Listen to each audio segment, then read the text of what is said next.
Good morning, or depending on when you're watching this, good afternoon, good evening, or good night. My name's Ross, and as always told, out of Voice of Radio. So today, we need to take a little bit of a look at a new Dusknoir card, which, quite frankly, has an ability which is pretty much unique.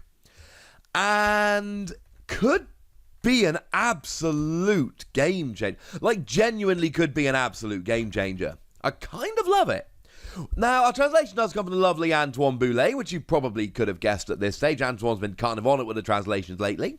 And what we've got is 150 HP, which is frankly quite low for a stage 2 at the moment. We've got a retreat cost of 2, which gives free retreat with air balloon, which is quite nice. A resistance to fighting, which is really good, because all that stuff like Eternatus that is weak to fighting means that people are going to want to play fighting, and you're going to have resistance to it. But you're weak to darkness, which means all of that stuff like Eternatus will be hitting you for weakness. It is also worth pointing out that although not a lot of people do attack with Crobat, Crobat's attack is for a darkness colourless energy, so it's not that difficult to pay, and it does 70 damage, which double with weakness is 140, but it also poisons, which does get the exact amount of damage to get a KO, although the chances of your opponent having the relevant energy to get a KO will be significantly lower, for reasons I'm about to explain. And you are a Psychic Pokemon. Psychic Pokemon is quite nice. It means that you can do... I mean, you've lost a lot of your tricks, to be honest with you. You've lost Mysterious Treasure, which kind of sucks. And you've lost Malamar to accelerate energy, which kind of sucks. And you've lost Spell Tag to drop damage when you get KO'd, which kind of sucks. The good news is we do have that Horror Energy card, although, as we're going to see, that will also be completely irrelevant. And it does mean you're hitting weakness against Mewtwo and Mew, which is kind of nice, honestly. But we got an ability. What does the ability do? Well, the ability says that while this Pokemon is in play, doesn't have to be active, just has to be in play, each special energy attached to either player's Pokemon has no effect and instead provides one colourless energy. It turns off special energy! It turns all special energy into just one colourless energy. How awesome is that? This is the kind of card which is just going to absolutely wreck and shut some decks down entirely. And I find that kind of hilarious. And incidentally, that's why Crobat is rarely going to be able to actually attack in an Eternatus matchup where you're going to have it, you're going to have to KO Eternatus anyway, fine. But in other matchups, people are going to be trying to use stuff like Aurora Energy to pay the attack cost of Crobat. And that ain't going to work, ladies and gentlemen. That ain't going to work. So that's kind of cool. It's also why I mentioned that Horror Energy was kind of irrelevant. Because sure, you can play Horror Energy, but Horror Energy just turns into a colourless energy.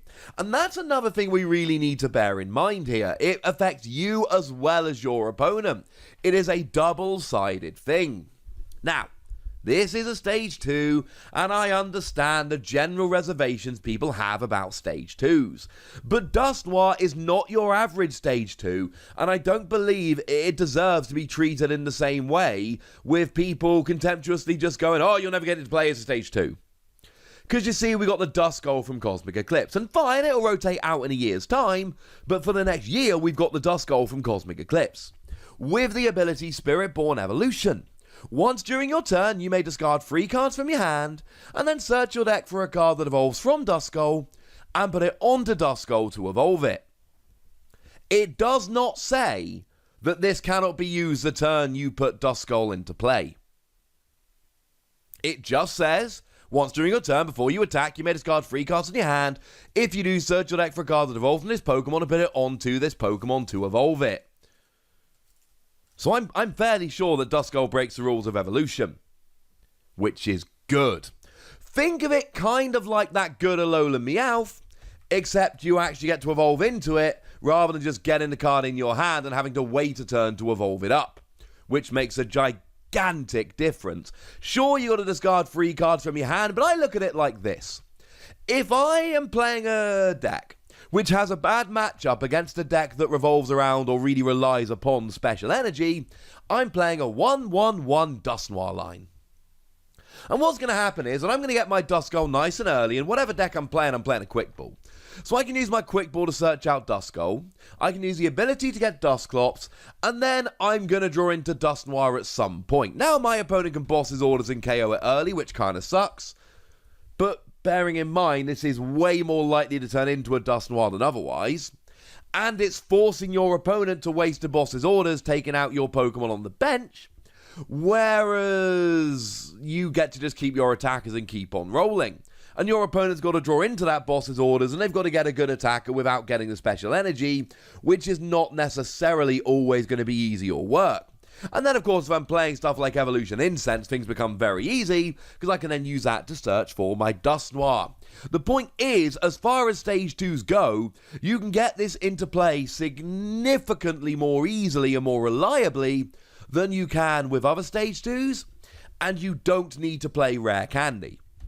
Teching in a random Stage 2 nowadays never used to be this way, but, well, okay, there are times where it wasn't this way, is probably a better way to phrase it. But it used to be that you could just tech in a 1/0/1 line with a Rare Candy and you were fine.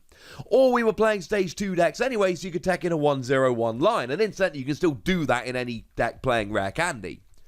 But the point here is that you're not forced into playing Rare Candy in order to get Dusknoir rolling, and that makes a fairly gigantic difference. It's kind of awesome. Now, in terms of the energy you're turning off, I mean, a great deck, and this deck has kind of gone with rotation, but Spiritomb. You see, Spiritomb was a deck that really relied on getting damage on Spiritomb, but you would also play a whole bunch of other random attackers, often being Ultra Beasts, things like Buzzwole and Nihilego. So what you would essentially do is you would play 4 copies of Rainbow Energy, which could pay any energy cost, but would also put a damage counter on, which you needed, and 4 copies of Aurora Energy, which could cover any of the energy. So with Dusknoir coming out against Spiritomb, even though you're hitting for weakness, there are some builds of Spiritomb that literally couldn't attack you, and even the ones that could, generally speaking, played like 1 Darkness Energy, so get rid of that, and you're fine. So that's kind of fun. We've got decks like Lightning decks. Now, don't get me wrong, Lightning decks are, they're not reliant on speed Lightning Energy, but they do draw extra cards with it. And if you've played a bunch of Pokemon lately, and I'm sure most of you have, you will have noticed there are many games where your opponent doesn't have what they need, and then they play a speed Lightning Energy, and they draw a couple of cards, and oh look, they found that boss's orders, they found that Tapu Koko, whatever. Well, this stops them drawing those cards, and doing so, it stops fire decks playing those Heat Fire Energy to get the extra HP. So, you might not want to go against Center Scorch, because it's too hard to get a KO with all of their Heat Fire Energy, but one of these on the bench all of a sudden means that Center Scorch doesn't get the extra HP from Heat Fire Energy, and that's kind of cool. It turns Twin Energy into a single colorless energy. It turns Triple Acceleration Energy into a single colorless energy. So, a deck which isn't that big, admittedly, but a deck that would be completely shut down here is a deck like Golurk. Golurk tends to just play Twin Energy and Triple Acceleration for Fist of Antiquity. 160 if you've got no supporters in your discard pile. Having said that, a lot of Mad Party decks also at the moment do just play Twin and Triple Acceleration Energy. So, because that's what Poltergeist and Bunnelby, who are your attackers in the deck, actually attack for, so they can be completely shut down. And let's not forget, we're getting all of these special energy cards at the moment. Things like Stone Fighting Energy, which reduces damage done to the fighting Pokemon it's attached to by 20, but can be stacked, so you can essentially be reducing damage by up to 80. Won't actually reduce damage. So you're basically fitting into 3 different categories here. We've got energy like Aurora Energy, which is used to either play a deck with lots of different typings, or tech in some random type, and it either turns out for the entire deck or the random techs. We got cards like Twin Energy and Triple Acceleration that provide more than one, and generally if you take it down to 1 colorless energy, you're just not able to attack, you don't have the requisite energy, And you got the stuff like heat fire energy that does extra stuff and gives extra effects that all of a sudden doesn't work. But remember, it's not just that they don't work. Pikachu and Zekrom attacks for free lightning energy. So if they've got a speed energy on and you get Dusknoir out, and Pikachu and Zekrom's got 2 lightning and a speed lightning, they actually don't have enough energy to pay because they need lightning, and they've got lightning, colorless. Center Scorch does an extra 40 damage for each fire energy attached to it, but if you've got Dusknoir out, those heat fire energy do not count as fire energy, so they essentially do nothing. And that's huge. Back in the day, we had Crystal Beach. And Crystal Beach was kind of similar to this. It was a stadium card that said that any energy that provided more than 1 instead just provided 1 colorless energy. Now, it wasn't exactly the same, but it was kind of similar. Back then, the big thing was Scramble Energy. Scramble Energy was like free rainbow energy in 1, but it only worked on evolved Pokemon, and it didn't work on EXs, they were the big ones at the time, and it only worked if you were behind on prizes. So you would have all of these big-ish non-EX Pokemon, and the theory essentially was that you would spread damage, set up whatever, you'd go behind on prizes, activate Scramble Energy and go, and Crystal Beach was just a natural counter to that. This is not a stadium, it's a Stage 2 Pokemon, but again, the Dusknoir makes it way easier to get into play, and we don't have that 1 or 2 really overpowering special energy cards at the moment, but make no mistake about it, we've got enough decks that rely on enough special energy. Most decks at the moment rely on some kind. I could see this as a really nice 1/1/1 tech in a whole bunch of decks. And there is an attack, but don't get excited. Psychic 2 colorless, 120 damage.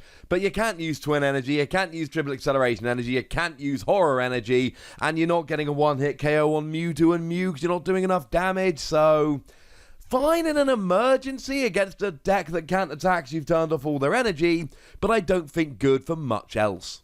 So I'm giving it 4 Wassies, and honestly over time that might end up being a somewhat miserly score. But now, ladies and gentlemen, I want to hear from you guys. Do you think this is going to be any good, and what kind of special energy are you looking to be turning off? Let me know in the comment section, would ya? Go nuts! Be nice! And then make sure you like this video, subscribe to this channel, follow me on Twitter at @TheWassie, and Twitch for some live action at twitch.tv/PTCG Radio. If you want to support the channel, get some bonus podcasts and all that good stuff, head on over to patreon.com/PTCG Radio, where you can do exactly that. But by far the most important thing, as always, look after yourselves till next time, would ya?